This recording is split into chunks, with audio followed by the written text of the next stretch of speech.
Greetings, one and all, to the most cursed, most cringiest corner of the internet. A YouTube channel content creator, actively alienating everyone in both the analog and digital world. Welcome, good evening, wonderful dice of all alignments. I am Lunar D8. This is Let's Play Undertale Part 7.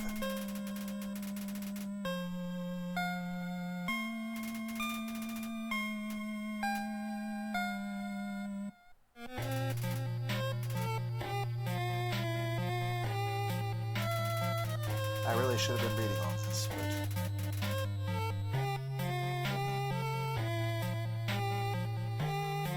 I'll pay attention in the future.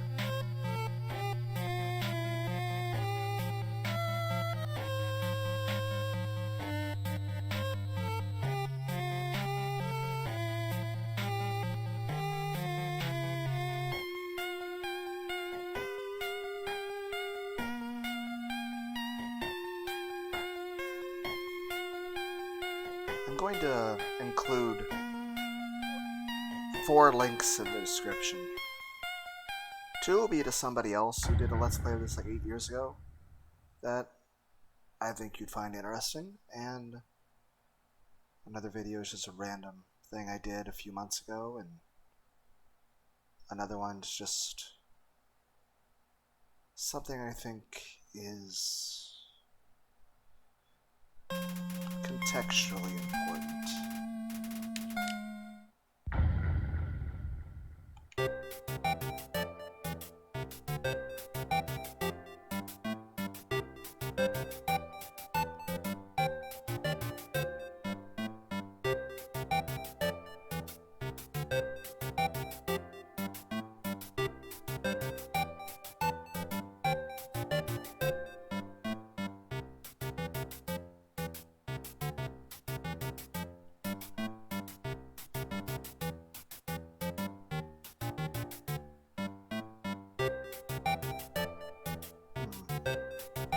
Volume's probably too loud. Let me know if the volume is better for the music the way it is now, or how it was at the start of the video. Because I had the computer volume set to 8 for the first and 30 seconds, I switched to 6. Now I've turned it to 2, which is actually the lowest I can go.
Toy knife, weapon attack, made of plastic, a rarity nowadays.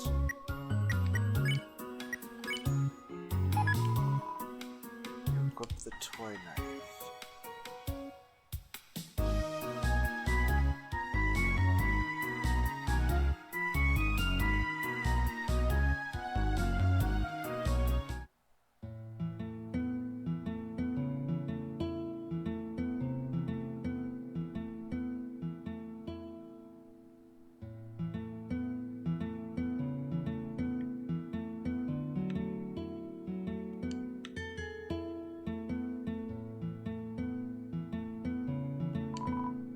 It's you.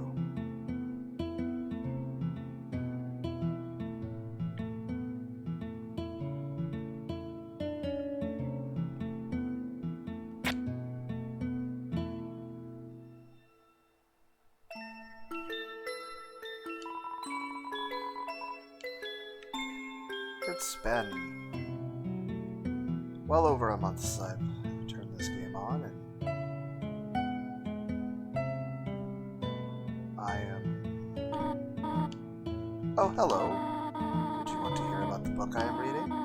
It's called 72 Uses for Snails. How about it? How about an exciting snail fact? Did you know that snails have a chainsaw-like tongue called a radula? Interesting. I have to do something. Stay here.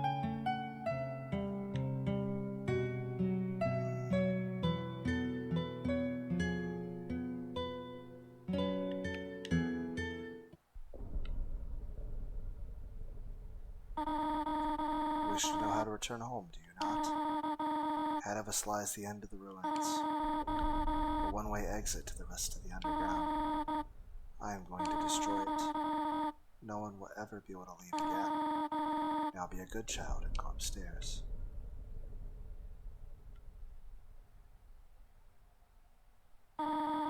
Every human that falls down here meets the same fate. I have seen it again and again. They come, they leave, they die. You naive child, if you leave the ruins, they, Asgore, will kill you. I am only protecting you. Do you understand? Go to your room. Like I said, the very first, I'll put 4 links in the description. I'll also copy paste them into the comments. The first one will be a flowy thing that I think is very important in regard to this game and what I am doing at the moment, or at least considering doing.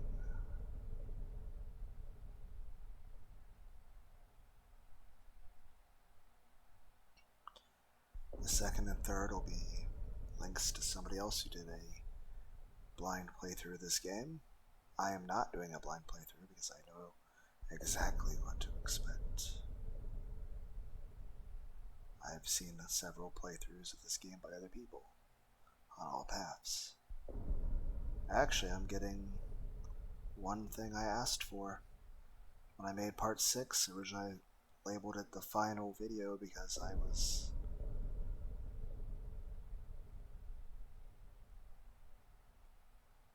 at the time I didn't have the stomach for it to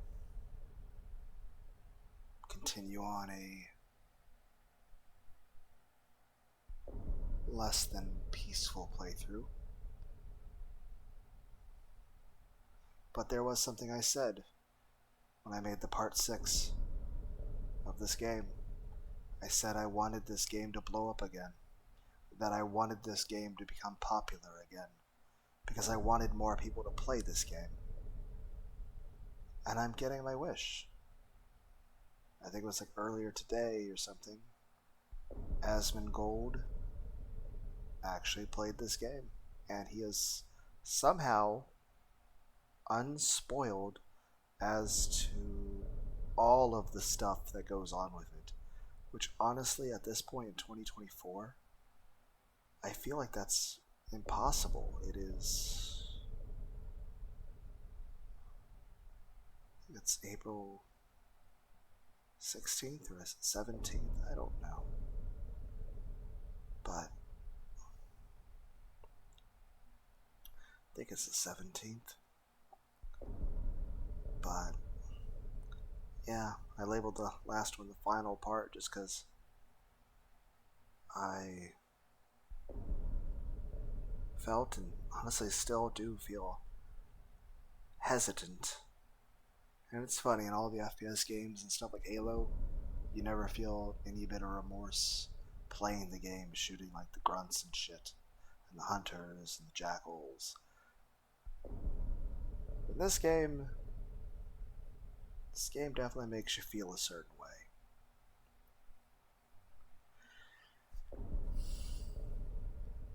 But yeah. But I also said I wanted this game to become popular because I wanted other people to play it, because I think this is a very, very good game. Not only in terms of story, but I think it's definitely not a game that should be somebody's first game. But I think if somebody's at least been a gamer for like 4 years, playing a good deal of games, then they should hop into this. Shouldn't be their first game, but after all, this game kind of plays off the trope of RPG grinding, and well, I don't know how this would affect a person who's never played any video game at all ever before, but it is supposed to play off the fact that most people are conditioned to level grind or mass genocide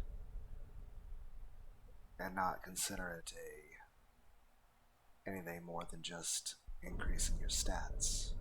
There was an old Flash game, I don't remember what it was called. It played off the idea that most people that play video games have become accustomed to the fact that you can reset everything. And many people do that a lot, just because they want to see everything the game has to do. Like, there's many games in which you can play in different ways and you'll reset it to play each way. Because the idea is this: your choices aren't permanent. Everything can always be undone. There's no consequences, there's no permanence. Everything is simply subjective rather than an objective fact. You can change anything at any time in a video game. You didn't like how you completed a mission? Oh, redo. You were supposed to beat this mission by using non-lethal damage and somehow they caught on fire and died? Redo. As well as it even encourages you to do every single possible choice and outcome. This played at that idea that, one, people don't really take stock for what they're doing in the game. But again, it's a video game, it's meant to be escapism. But the fact is, sometimes people can take that for granted. More importantly, is it plays off the idea that people feel that they can just reset everything. I don't know the name of the game, it was on Newgrounds a long, long time ago. The game probably still doesn't even exist anymore, and I have no idea what it was called. I assume it was called like Execution or something like that, but I don't know. The game, when you open it up, it's just... And I don't think I ever actually played this game myself. What this game does...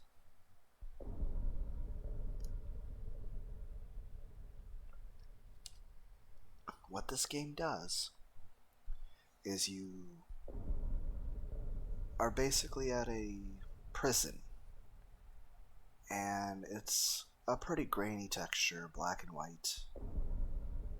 It's nighttime. It's the dead of winter. We assume it's like in like Siberia or something. And you're a prison guard, and you're holding an AK-47.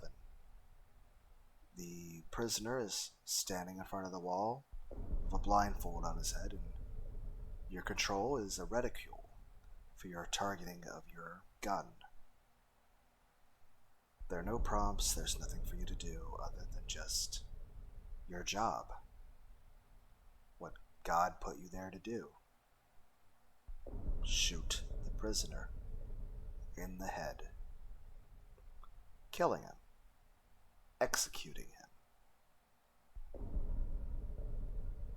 There is no way of choosing to not shoot the prisoner. You stay on that screen until you make a choice. Any kind of click on that person will result in you killing them. The only way to truly win the game is to turn it off, which is kind of what I did in part 6 of this playthrough, where the funny thing is a couple times through in the earlier parts of it, I was using a faulty controller. I was trying to spare Toriel, and I kept accidentally killing her. Then also I ran into a glitch, the fact that I used the hard mode stuff, and the way I accidentally killed her and then went back with it. It's like, apparently I had created a glitch that made the game impossible to progress, and then I restarted and just went pacifist, because I just wanted to live the peaceful life of Toriel. Except, I know that sounds lame, but as far as my personality IRL, even though I am a person who enjoys scary stories, I certainly would never want to be in a scary situation myself, nor would I want other people to be. I'm the kind of person who would want to enjoy like a Shakespeare play, but I don't want anyone, even the actors, getting hurt in any way. And I'm also the kind of person that would basically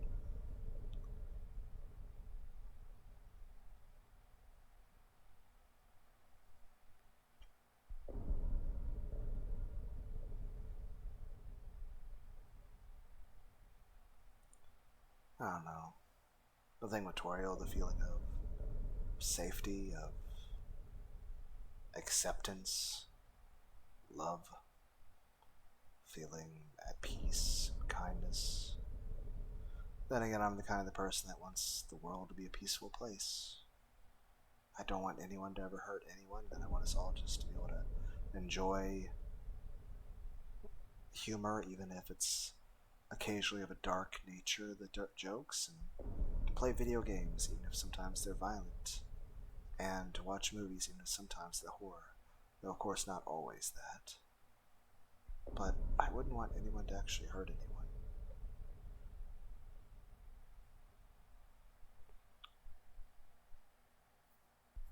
But yeah, the only way to win the execution game is you just quit, which is what I did in part 6. You quit the game, and you don't come back. Ideally, I could have just come back to this game and not even did the thing where I could have just kept asking about her book and just enjoyed the wonderful music, because that music that was playing in the home level it's really nice. I really like it.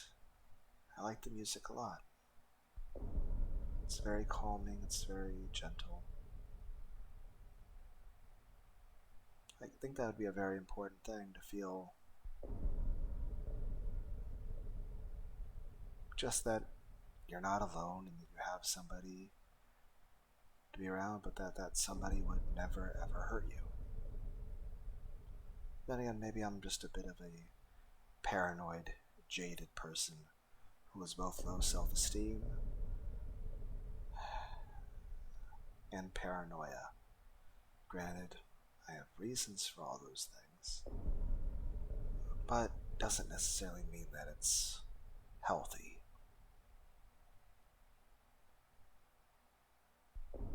Wouldn't say that I hate anybody. Rather, that just mix of sadness, pain, fear, expectation that nobody would care, expectation that nobody would be accepting, that nobody would be peaceful, that nobody would be loving, that nobody would be loyal, that nobody would be kind. The expectation that nobody would care in the first place, and that even if they did, they would eventually just try to hurt you badly. Again, perhaps not a healthy defense mechanism, but a defense mechanism all the same. At the end of the day, whether a defense mechanism is warranted simply depends on experience and environment. And honestly, I don't want to talk about that part anymore. But the execution game is the way you win, is you quit the game. Because anytime you go back to the game, you're back to that AK-47 and the prisoner against the wall.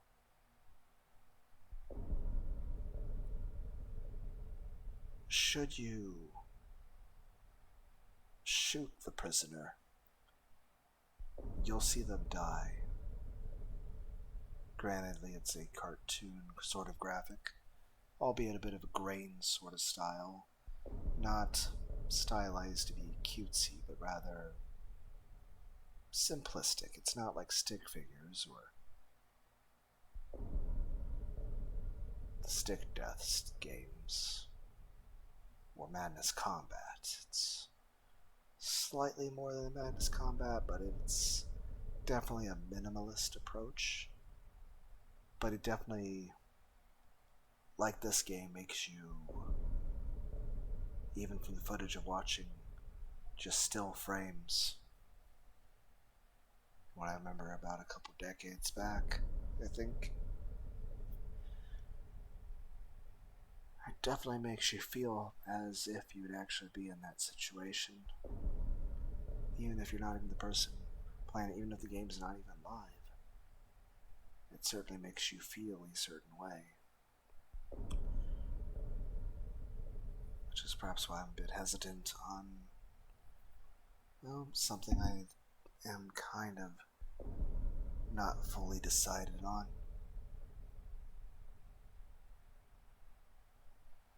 But should you shoot the prisoner, they will then just be dead and laying there. Then if you close the game and reopen it, well, the prisoner's still dead. You shot them. You can't just undo that. And that's kind of the idea in real life.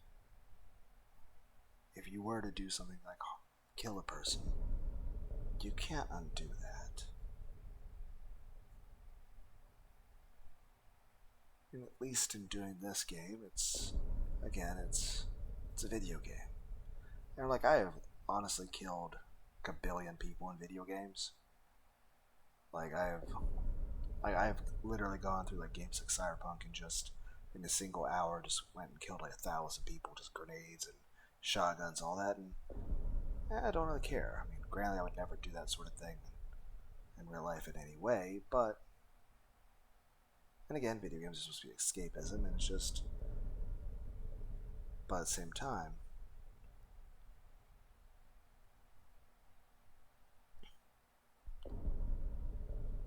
those games, like Doom Eternal and all that sort of stuff, they don't make you feel a certain way. But this game does.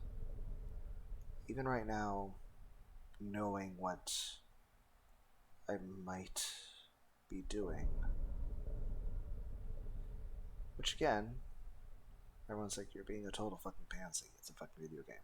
I know. I agree. But it doesn't change how I feel. But the thing is with the execution game is this.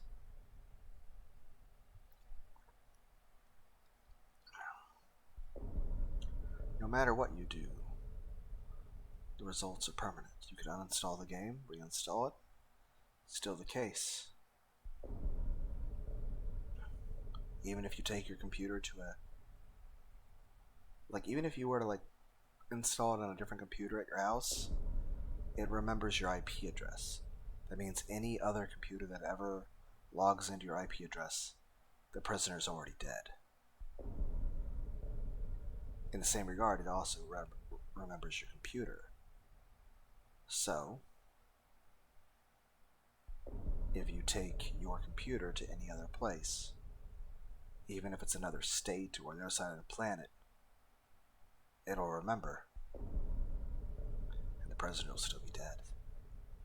It even goes further that it also sort of acts like a little bit of a virus and checks your personal data as far as anything associated with you.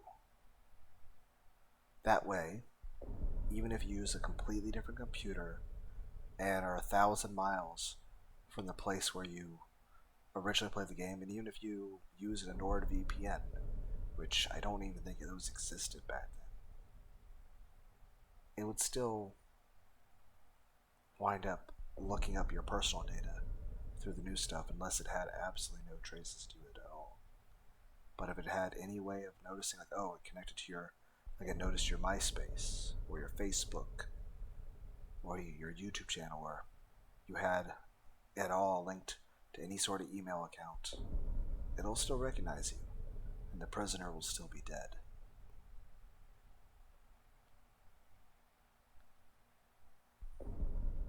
The idea is that the only way you win is by not playing the game. The only way you win in a violent situation is by not playing. I think there was an old 70s movie where there was a guy who hacked the Pentagon or something. What was it called? DEF CON or something? And the idea is that the AI was programmed to do something about nuclear launch codes of back in Cold War era with America and Russia. And eventually it had it play a tic-tac-toe so that it would learn that you can't win, that there's ways that there's stalemates. And then it wound up trying every single possible way in which the nukes could be launched, and kept noticing that no matter what happened, everyone died. And in the end, the AI, who had complete power over everything, chose not to shoot a single missile because it realized that it's a very strange game, that no matter what you do, you lose, and that the only winning move is to not play at all.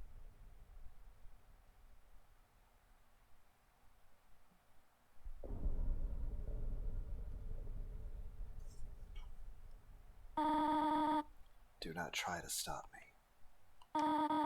This is your final warning.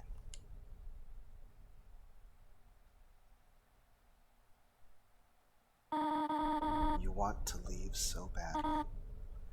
Humph, you are just like the others. There is only one solution to this. Prove yourself. Prove to me you are strong enough to survive.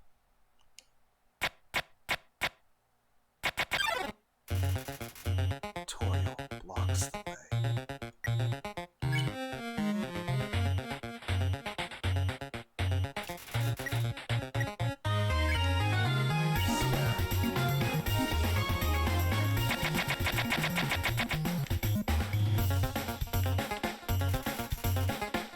Tutorial looks through.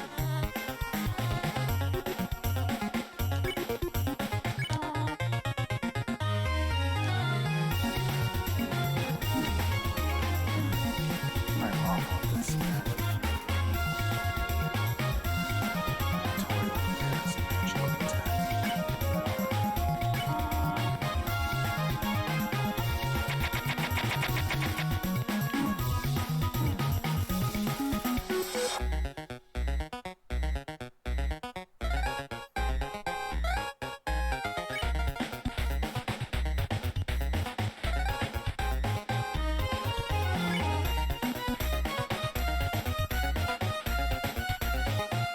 I am really awful at this game.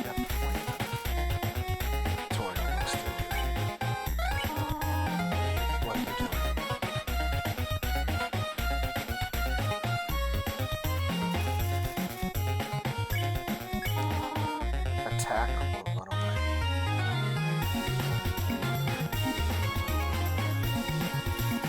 Victoria looks through. What are you proving this way?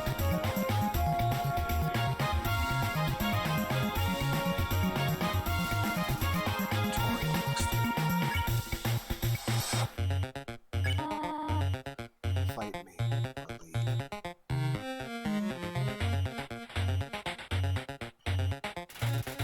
Victoria looks through. Stop it.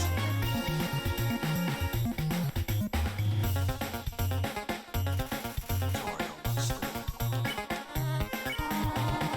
Stop looking at me that way.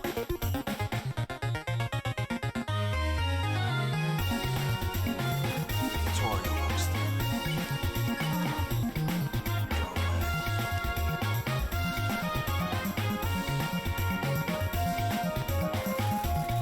Victoria takes a deep breath.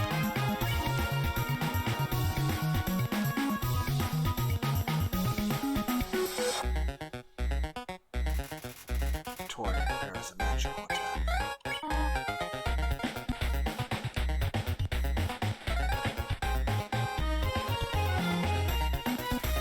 Victoria looks through you.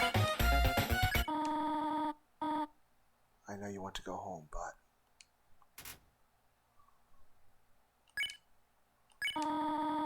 but please, go upstairs now. I promise I will take good care of you here. I know we do not have much, but we can have a good life here. Why are you making this so difficult? Please go upstairs. Haha. Pathetic, is it not? I cannot save even a single child.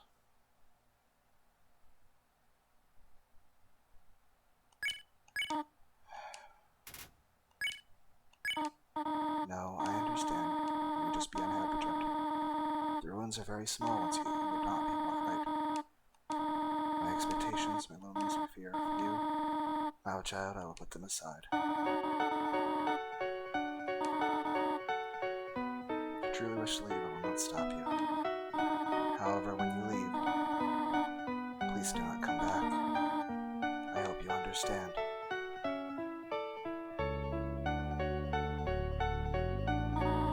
Goodbye, my child.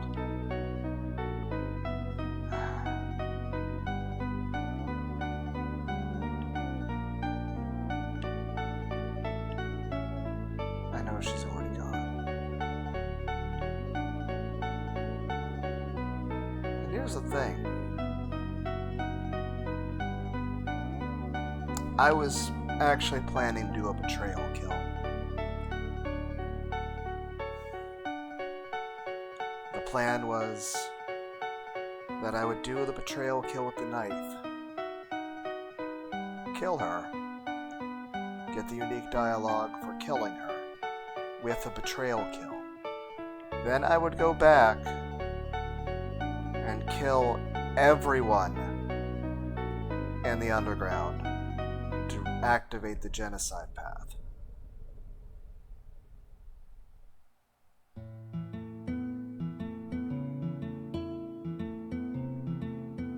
I mean, technically I could just play the game on pacifist. Technically I've done that. I mean, I'm still LV1. I haven't killed anybody at all. Well, but still.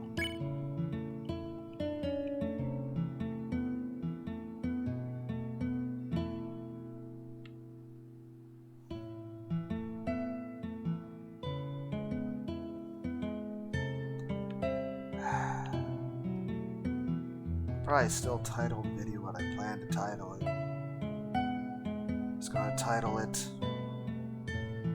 this time it was deliberate, purposeful, and on purpose. Because like I said, a couple times I played the game before,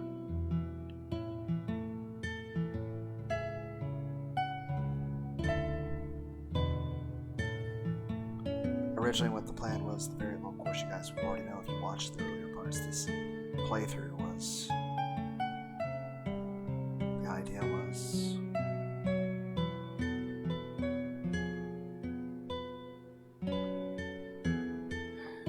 that I'd play through and do genocide up until Toriel, and then spare Toriel, and then genocide everybody up until Papyrus, and then spare Papyrus. The idea is a sort of commentary on the importance that someone like Toriel and someone like Papyrus would have to somebody to, you know, that basically draw.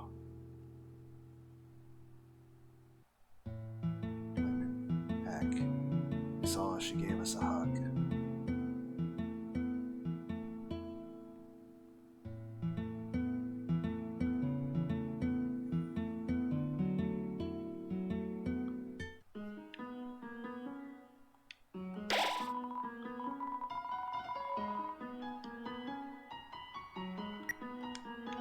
Does touching it heal me? Okay.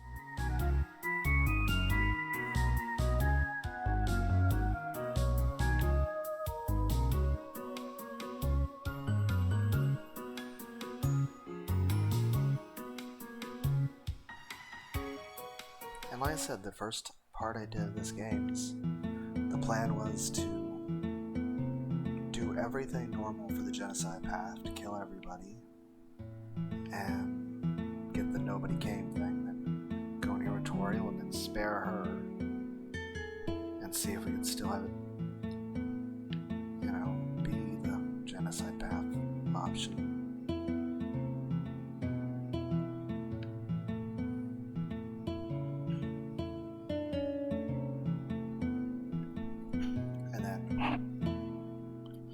Through Snowden, kill everybody, see if it would still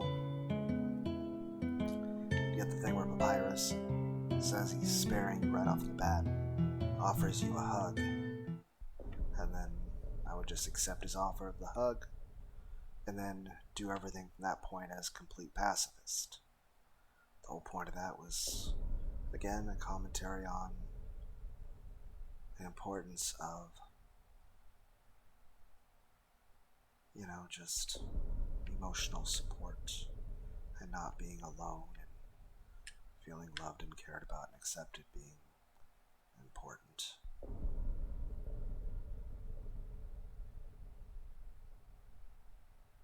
And the funny thing is, I've watched other people do genocide paths, and, you know, I've enjoyed listening to their commentary.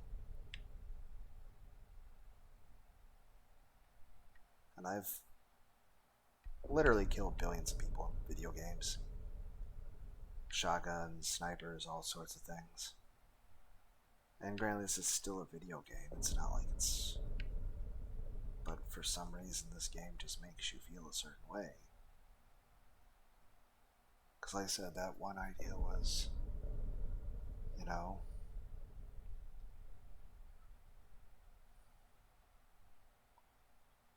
was the idea that you kill everyone,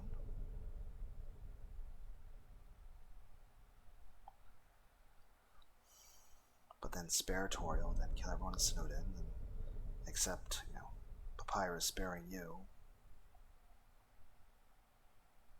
The idea is like, oh, I see the path you're on and you're being destructive, and then Papyrus offers to be there for you as your friend, and, you know, that helps you, and then point on, you don't kill or do anything wrong at all because you have that emotional support.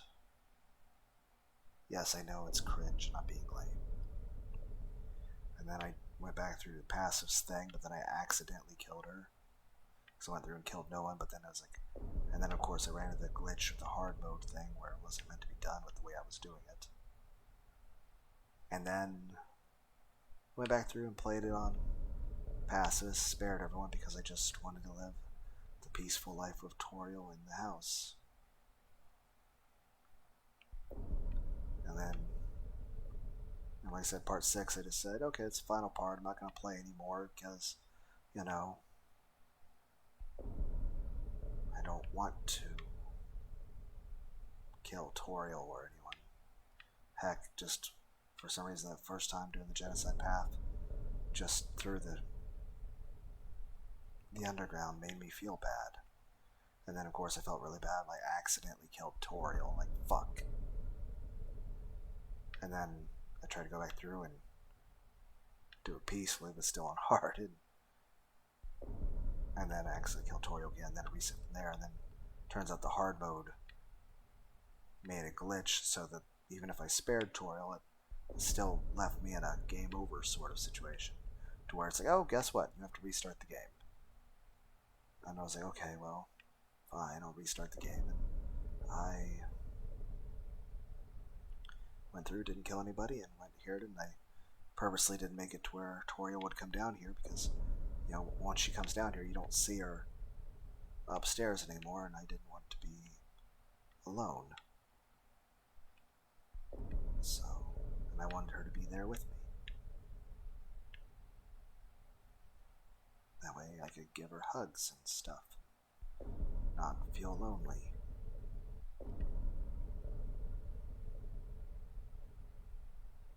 But I also said that I really wanted this game to be popular again. I wanted this game to blow up because I want other people to play this game.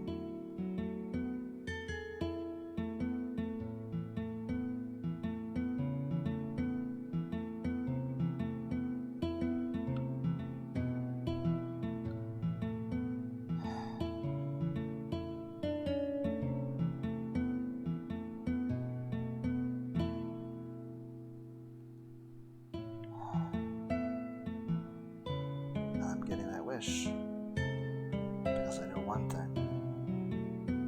Asmongold playing this game will definitely stir up more interest in this game, and people will play it. I'll say I really enjoy it. Granted, I don't catch any live streams, but heck, I don't think I'll ever. I haven't been on Twitch in years. I don't think I'll go back on ever. I just don't want to, either to stream or watch. I don't know if I'll ever live stream on YouTube at all ever again, but I do catch quite a few live streams on YouTube. And yes, my legs still hurt from the hamstring tendonitis, and the knee issues, and the shin issue, and the back issue. But most of all, the hamstring thing with the tendons and the ligaments. But not a major thing, should heal in a few weeks. I'm still able to walk just fine. I went to a Mexican restaurant earlier, though definitely felt a bit tiring walking through the parking lot. It's still discouraging my every attempt to make myself stronger or better results in failure. But hey, I'll get there. I'll keep trying. But it's just... that's something I said, though. That I wanted this game to become popular again. That even though it had already been out for over a decade, to the point that back when it was out last time,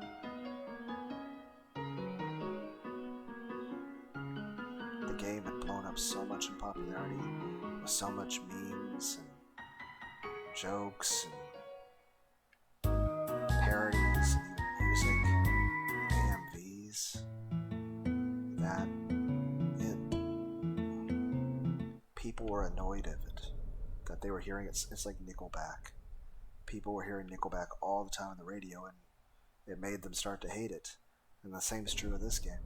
a lot of people started to grow to hate this game because they were just seeing it everywhere. They wouldn't stop hearing about it. And that was like a decade ago. But I think Asmongold is actually, every time he plays a game with somebody, it actually increases the amount of people buying it and playing it.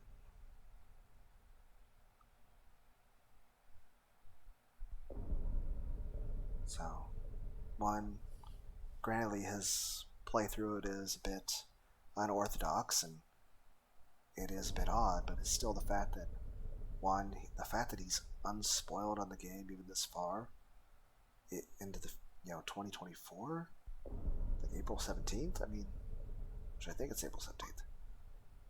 I'm just saying that's honestly, I thought everyone had already been spoiled on this game. I mean, I can understand maybe members of Generation Z not having been introduced to this game, but Asmongold? How on earth did he not know about this game, let alone the story? It's just...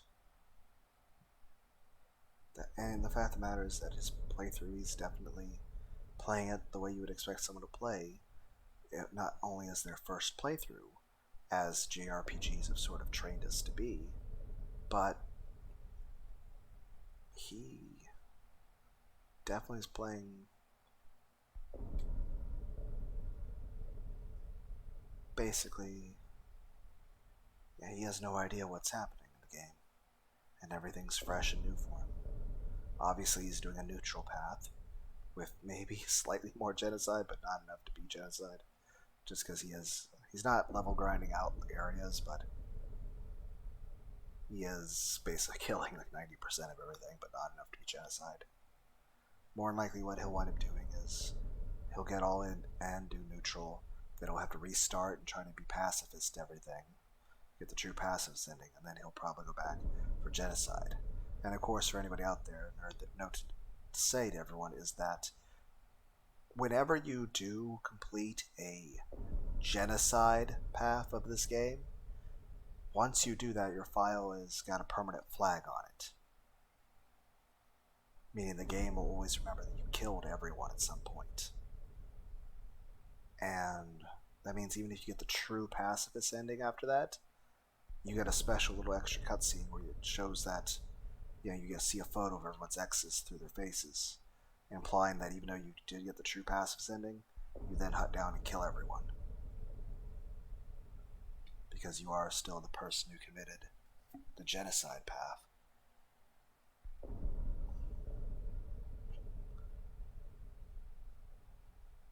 Like I said, the plan here was, and like I said, I hope no one spoils Asmongold on the way this game is. I want to see and hear his reactions to the game.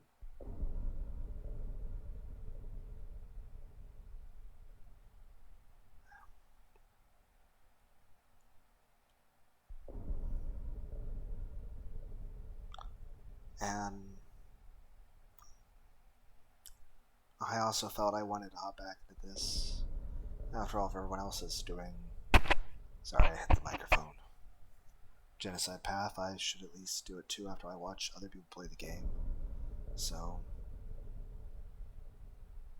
it's like, oh, it's kind of pathetic of me if I don't do it too. But in the end, I just can't bring myself to do it. I guess I just suck. That, and also, like, part of me is like, I'm like, oh, I want the challenge and the skill of, fighting Sans at the end of the genocide path and stuff like that. And still, I'll say I want games like Thumper or Nerve or, some skill-based games that are test of reflexes. Like I said, check out the playthroughs I did of the games Thumper and Nerve. Heck, maybe I'll include 2 more links in the description. I'll have to label everything, I guess. Heck, maybe I'll include the Asmongold video. Because like I said, I really did enjoy watching that. And like I said, the plan was I would...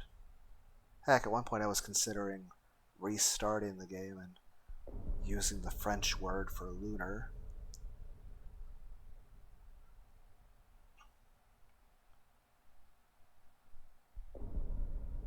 I'll probably still put it in the title, but I was thinking of restarting and doing pacifist or genocide up to, but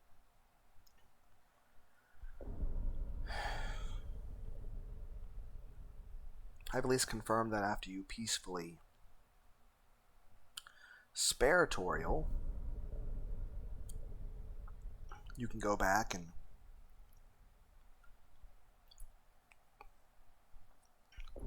kill the monsters in the underground if you want.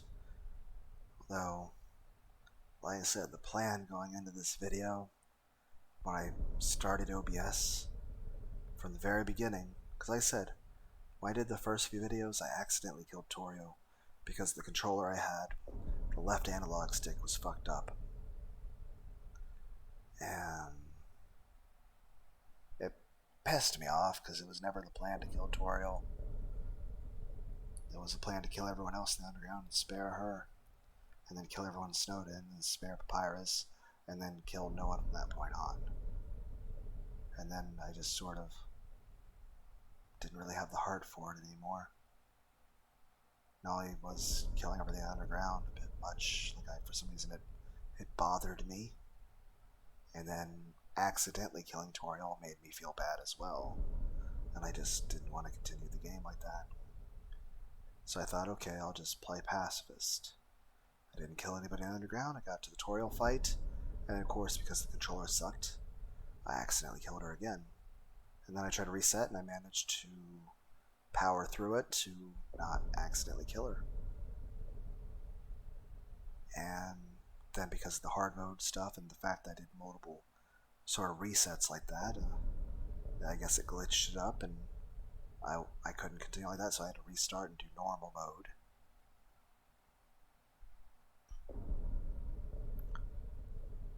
And I just played through, didn't kill anybody, and then I didn't trigger the thing for Toriel to go down there, because even if I could do what I did right now and not kill her, I mean, she'd be gone and I'd be all alone again. But at least she'd be alive. But yeah, so I replayed it as pacifist and just stayed up there with her in that living room because I enjoyed the music and I enjoyed her being there. I just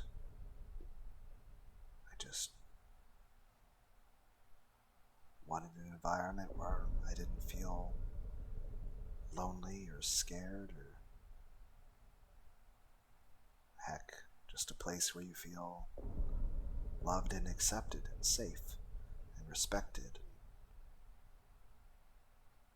wanted.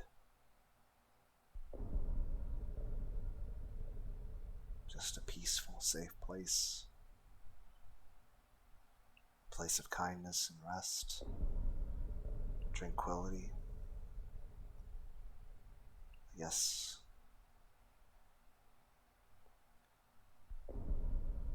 that is something I want in real life, which I guess is fitting because now that I've taken the character this far in the game, I just don't want to continue with the rest of the game.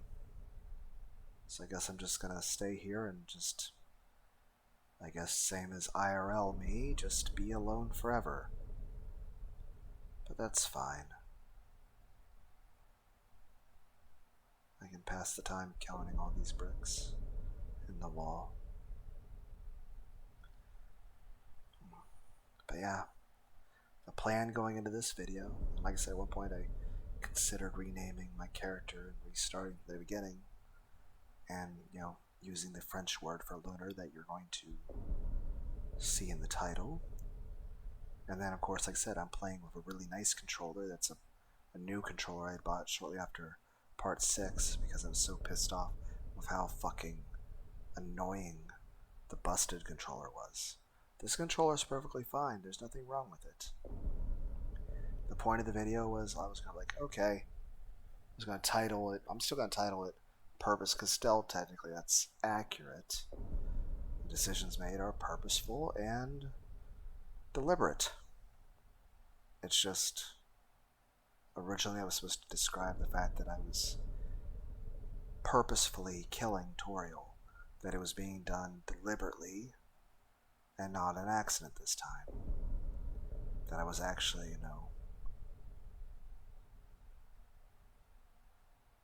doing what you're supposed to as a human. And I couldn't do it. Like, I know it's just a damn video game, but for some reason I feel like I feel a certain way with this game.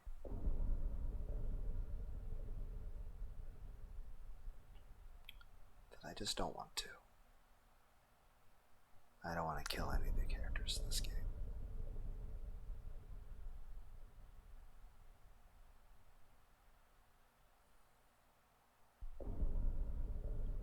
And I know that's silly because I've played so many games. Like, I played Halo co-op, I've played so many video games where I've just, even in Let's Plays, where I've just, went through hordes of enemies without a single care. Never felt a damn thing. For some reason, this game is different. But yeah, when I started this up, I already had the plan in my head that I would do a betrayal kill. And then even and the plan was, I would do the betrayal kill, I would go into this fight with Toriel, and I would do that betrayal kill, which is what you do. Because here's the thing, there's multiple ways you can do it. One, you can spare like what I just did. You can fight her a bit, then spare her toward the end of the fight. You can fight her a bit and just wear her down and beat her by attrition. And she still dies, but she gives you a heartfelt goodbye, caring about you. Then, of course, you can come here already having completed all the other requirements for genocide, and you can one-hit her with the knife at the very start of the fight. I haven't killed a single enemy in the underground in this path. You and I do have the knife equipped. But you can still do a betrayal kill. That if you spare her repeatedly, toward those end, when you get to that point where those ellipses were showing up, you can then choose to fight and attack her, and because her guard is down, you can instant kill her. And you get unique dialogue for that, which I'll probably make a link in the description to somebody else who did it. But you'll have a unique dialogue for that, to where she's absolutely stunned and just hurt on a very emotional level. Granted, physically too, but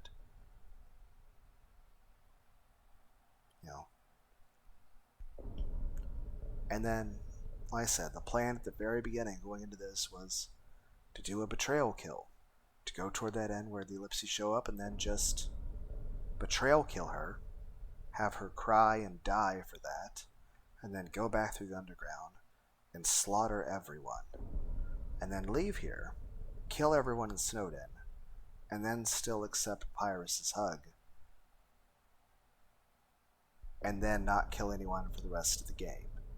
And then when you get to the end of the game, after the whole thing with Photoshop Flowey and beating that, and then Flowey says, hey, what if you went back to the beginning and didn't kill anyone? And then I agreed to that idea of going back and trying for a true pacifist run, and then just immediately going true genocide without ever getting true pacifist, just immediately true genocide.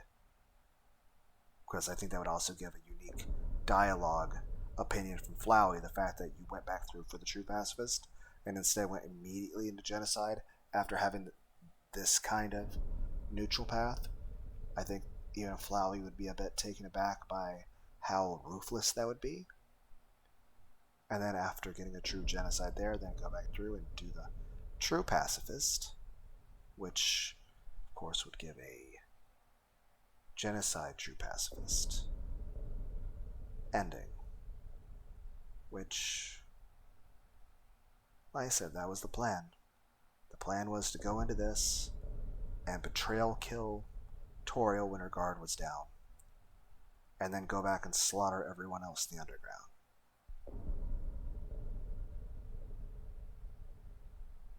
But yeah, the plan was, from the very beginning, do a betrayal kill on Toriel. And yet when the ellipses came up, showing me that it was time to do what needed to be done,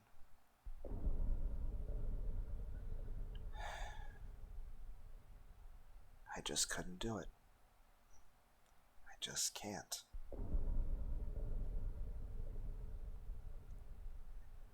Well, bye.